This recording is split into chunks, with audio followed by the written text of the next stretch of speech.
സിപിഐഎമ്മിലെ കരുത്തരായ നേതാക്കളിൽ മുൻനിരയിലായിരുന്നെങ്കിലും എക്കാലവും വിവാദങ്ങളുടെ തോഴനായിരുന്നു ഇ.പി. ജയരാജൻ.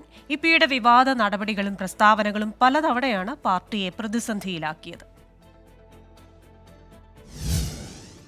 കൊണ്ടും കൊടുത്തുമുള്ള കണ്ണൂർ ശൈലിക്കിടെയും വൈരുദ്ധ്യങ്ങളും വിവാദങ്ങളും എക്കാലത്തും ഇ.പി. ജയരാജന്റെ രാഷ്ട്രീയ ജീവിതത്തെ പിന്തുടർന്നു. കട്ടൻ ചായയും പരിപ്പുവടയും കഴിച്ചുള്ള പ്രവർത്തനത്തിന്റെ കാലം കഴിഞ്ഞെന്ന ഇ.പിയുടെ പ്രസ്താവന തെല്ലൊന്നുമല്ല വിവാദ കൊടുങ്കാറ്റ് അഴിച്ചുവിട്ടത്. ഇ.പി. ജയരാജൻ ദേശാഭിമാനി ജനറൽ മാനേജറായിരിക്കെ ലോട്ടറി രാജാവ് സാന്റിയാഗോ മാർട്ടിനിൽ നിന്ന് 2 കോടി രൂപ ബോണ്ട് വാങ്ങിയത് പാർട്ടിയെ പ്രതിരോധത്തിലാക്കി. വിവാദം കൈവിട്ടതോടെ പണം മടക്കി നൽകിയാണ് പാർട്ടി തലയൂരിയത്. കണ്ണൂരിലെ ഇ.കെ. നായനാർ സ്മാരക ഫുട്ബോൾ ടൂർണമെന്റിന്റെ മുഖ്യ സ്പോൺസറായി ഫാരിസ് അബൂബക്കറെ കൊണ്ടുവന്നതും ഇ.പി തന്നെ. ദേശാഭിമാനി പുറത്തിറക്കിയ സപ്ലിമെന്റിൽ വി.എം. രാധാകൃഷ്ണൻ എന്ന വിവാദ വ്യവസായിയുടെ പരസ്യം വന്നതും ചർച്ചയായി. വൈരുദ്ധ്യം നിറഞ്ഞ ന്യായീകരണങ്ങളും വിവാദം കൊഴുപ്പിച്ചു. ബന്ധുനിയമനാരോപണം മന്ത്രിപദവി നഷ്ടമാകുന്നതിനും ഇടയാക്കി.